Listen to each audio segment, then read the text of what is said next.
ನಮ್ ದೋಸ್ತನ ನಾಯಿ ಕರೆದು ಕೂಡಲೇ ಬರಾಕತೈತ್ರಿ ಅದ್ ನಮಗ ಕಡಿತೈತಿ ಅನ್ಕೊಂಡಿದ್ರಿ ಆದ್ರ ಚಿರ್ಕೊಂಡ್ ಬಿಡ್ತ ನೋಡ್ರಿ. ಒಂದೇ ದಿವಸ ನಮ್ ದೋಸ್ತರ ನಾಯಿ ಸ್ವಲ್ಪ ನಮಗ ಕಾಲಿಗೆ ಒಂದ್ ಸ್ವಲ್ಪ ಚಿರ್ಕೊಂಡಿತ್ರಿ. ಅದ್ರ ಸಲುವಾಗಿ ಸರ್ಕಾರ ದವಾಖಾನೆ ಹೋಗಿ ಕಿಶಿಂದ ಇಂಜೆಕ್ಷನ್ ಮಾಡ್ಕೊಂಡ್ ಬರ್ಬೇಕಂತ ಕಿಶಿಂದ ಬ್ಯಾಂಕ್ ಇಂತ ಕೆಳಗೆ ಬಂದಿನ್ರಿ. ಅಟೋಡಿಗೆ ಇಲ್ಲಿ ಪ್ರೊಟೆಸ್ಟ್ ನಡೆದಿತ್ತು ನೋಡ್ರಿ. ಒಂದೇ ದಿವಸ ದಿಲ್ಲಿ ಒಳಗ ಕಾಂಗ್ರೆಸ್ ಪಾರ್ಟಿ ಅವರು ನೀಟ್ ಪರೀಕ್ಷೆಯ ಸೋರಿಕೆ ವಿರುದ್ಧ ಪ್ರತಿಭಟನೆಯನ್ನ ಹಮ್ಮಿಕೊಂಡಿದ್ರಿ. ಅದು ಜಂತರ್ ಮಂತರ್ ನಲ್ರಿ. ಈ ನೀಟ್ ಪರೀಕ್ಷೆಯ ಪ್ರತಿಭಟನೆ ಒಳಗ ಇದೊಂದ್ ಎದಕ್ ಬತ್ ಗೊತ್ತಾಗಲ್ರಿ. ಅದು ಯಾವಪ್ಪ ಅಂದ್ರ ಆರ್ಟಿಕಲ್ 370 ರೀ. ಇದಷ್ಟೇ ಅಲ್ಲದ ಈ ಪ್ರೊಟೆಸ್ಟ್ ದಾಗ ಭಾರತ್ ಮಾತಾ ನಮ್ ತಾಯಿ ಆದ್ರ ಅಪ್ಪ ಯಾರಂತ ಕೇಳ್ತಾರ್ರಿ.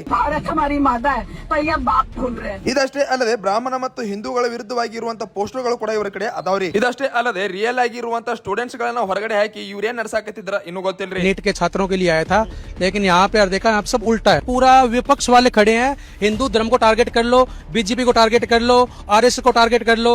एक भी क्वेश्चन आपसे पूछ ले तो धक्के पकड़ बाहर फेंक देते हैं. ಇಲ್ಲಿ ಸ್ಪಷ್ಟವಾಗಿ ಅರ್ಥ ಆಗೋದು ಏನಪ್ಪಾ ಅಂದ್ರ ಸ್ಟೂಡೆಂಟ್ಸ್ ನ ಮುಂದಿಟ್ಕೊಂಡು ದೇಶವನ್ನ ಹಾಳು ಮಾಡುವಂತ ಕೆಲಸವನ್ನ ಕೆಲವೊಂದಿಷ್ಟು ಜನ ಮಾಡಕತ್ತಾರ್ರಿ. ಈ ನೀಟ್ ಪರೀಕ್ಷೆಯ ಸೋರಿಕೆ ಯಾರ್ಯಾರು ಮಾಡ್ಯಾರೋ ಅದ್ರ ಮೇಲೆ ಕ್ರಮವನ್ನ ಕೈಗೊಳ್ಳಿ ಅಂತ ನಾನು ಕೇಳ್ಕೊತೇನ್ರಿ. ಆದ್ರೆ ಕೆಲವೊಂದಿಷ್ಟು ಜನ ಈ ದೇಶವನ್ನ ಒಡೆಯುವಂತ ಕೆಲಸ ಮಾಡಕತ್ತಾರ ಮತ್ತು ಈ ದೇಶವನ್ನ ಹಾಳು ಮಾಡುವಂತ ಕೆಲಸ ಮಾಡತಾರ್ರಿ. ಇದನ್ನ ನಾವು ಖಂಡಿಸ್ತೀವ್ರಿ. ಇದನ್ನೆಲ್ಲ ನೋಡ್ಕೋತ ಕೂತ್ರ ನಮ್ ಕೆಲಸ ಆಗಂಗಿಲ್ಲ ಅಂತೇಳಿ ಅಲ್ಲಿಡ್ದ ಜಾಗ ಬಿಟ್ಟಿಸಿ ನಾವು ಬಂದಿವ್ರಿ. ನಮ್ ರಾಂಪುರಲ್ಲಿ ಇರುವಂತ ನಗರಸಭೆ ಹತ್ತಿರ ರೀ. ಯಾಕಪ್ಪ ಅಂದ್ರ ರೇಷನ್ ಕಾರ್ಡ್ ಸಲುವಾಗಿ ಇನ್ಕಮ್ ಕಾಸ್ಟ್ ಅನ್ನ ಕೇಳಾಕತ್ತಾರ್ರಿ. ಅದ್ರ ಸಲುವಾಗಿ ಬೆಳಿಗ್ಗೆ 7 ಗಂಟೆಗನ ಪಾಳೆ ಹಚ್ಚಿ ಹೋಗಿದ್ದೀವ್ರಿ. ನಮ್ ಇನ್ನೂ ಪಾಳಿನ ಬಂದಿದ್ದಿಲ್ರಿ. ಪಾಳೆ ಅಂತೂ ಬತ್ರಿ, ಆದ್ರ ಸರ್ವರ್ ಬರವಲ್ತಾಗಿತ್ರಿ. ಸರ್ವರ್ ಬಂದ್ರ OTP ಬರಂಗಿಲ್ರಿ, OTP ಬಂದ್ರ ಸರ್ವರ್ ಬರಂಗಿಲ್ರಿ. ಏನ್ ಮಾಡೋದು ನೋಡ್ರಿ ನಮ್ ಪರಿಸ್ಥಿತಿ. ಇಲ್ಲಿರುವಂತ ಈ ನೆಮ್ಮದಿ ಕೇಂದ್ರದ ಪರಿಸ್ಥಿತಿ ನೋಡ್ರಿ ನಮಗ ಒಂಥರ ಅನ್ಸಾಕೈತ್ರಿ. ಯಾಕಪ್ಪ ಅಂದ್ರ ಸ್ಲ್ಯಾಪ್ ಎಲ್ಲ ಬೆಳ್ಳಾರ್ಕಾಗಿತ್ರಿ, ಅರ್ಧ ಎಲ್ಲ ಬಿದ್ದು ಹೋಗಿತ್ರಿ. ಇದಕ್ಕೆ ಸಂಬಂಧಪಟ್ಟ ಅಧಿಕಾರಿಗಳು ಬೇಗನೆ ಇದನ್ನ ದುರಸ್ತಿ ಮಾಡ್ರಿ. ಬಡ ಬಡ ಇಲ್ಲಿದೆಲ್ಲ ದಗದ ಮುಗಿಸ್ಕಿಸಿಂದ ನಾವು ಅಲ್ಲಿ ಗಾಡಿ ಎಬ್ಸ್ಕೊಂಡ್ ಕಿಶನ್ ಬಂದಿವ್ರಿ ಸರ್ಕಾರ ದವಾಖಾನಿಗೆ. ಇಲ್ಲಿ ಬಂದ್ ಕಿಶನ್ 5 ರೂಪಾಯಿ ಕೊಟ್ಟ ಪಾಳೆ ಹಚ್ಚಿಕಿಸಿಂದ ಇಲ್ಲೊಂದ್ ಚೀಟಿ ಮಾಡಿಸಿದ್ರಿ. ಚೀಟಿ ಮಾಡಿಸಿ ಇನ್ನ ಇಂಜೆಕ್ಷನ್ ಮಾಡಿಸ್ಕೋಬೇಕಂತ ಕಿಶನ್ ನೋಡ್ತನ್ರಿ. ಅಟೋಡಿಗೆ ಪಾಳೆ ಗಗನಕ್ ಹೋಗಿತ್ರಿ. ಇನ್ನೇನ್ ನಮ್ ಕೆಲಸ ಆಗಂಗಿಲ್ಲ ತಿಳಿಕಿಸಿಂದ ಮಧ್ಯಾಹ್ನ ಬರೋಣ ತಿಳಿಕಿಸಿಂದ ಮತ್ತ ಮಧ್ಯಾಹ್ನ 3 ಗಂಟೆಗೆ ನಾವು ಬಂದಿವ್ರಿ. ಇಲ್ಲಿ ಬಂದು ನೋಡ್ತೀವ್ರಿ ಪಾಳೆ ಒಂದು ಇದ್ದಿಲ್ರಿ. ಹೋಗಿ ಕಿಶನ್ ಮೇಡಮ್ ಕೇಳಿದ್ರಿ, ಡಾಕ್ಟರ್ ಮೇಡಮ್ ಎಲ್ಲಾರ ಅಂತ ಹೇಳಿ ಒಂದ್ 5 ನಿಮಿಷ ಕುಂಡ್ರಿ ಊಟಕ್ಕೆ ಯಾರಿ ಬರ್ತಾರ ತಂದ್ರಿ. ಆಯ್ತ್ರಿ ಒಂದ್ 5 ನಿಮಿಷ ಕೂತೀವ್ರಿ. ಅಟೋಡಿಗೆ ಡಾಕ್ಟರ್ ಮೇಡಮ್ ಬಂದ್ರಿ, ಇಂಜೆಕ್ಷನ್ ಮಾಡಿರಿ ನೋಡ್ರಿ. ಒಂದ ಈ ವಿಡಿಯೋನ ಇಲ್ಲಿಗೆ ಮುಗಿಸಾಕತ್ತನ್ರಿ. ಈ ಜಂತರ್ ಮಂತ್ರ ವಿಡಿಯೋ ಮತ್ತ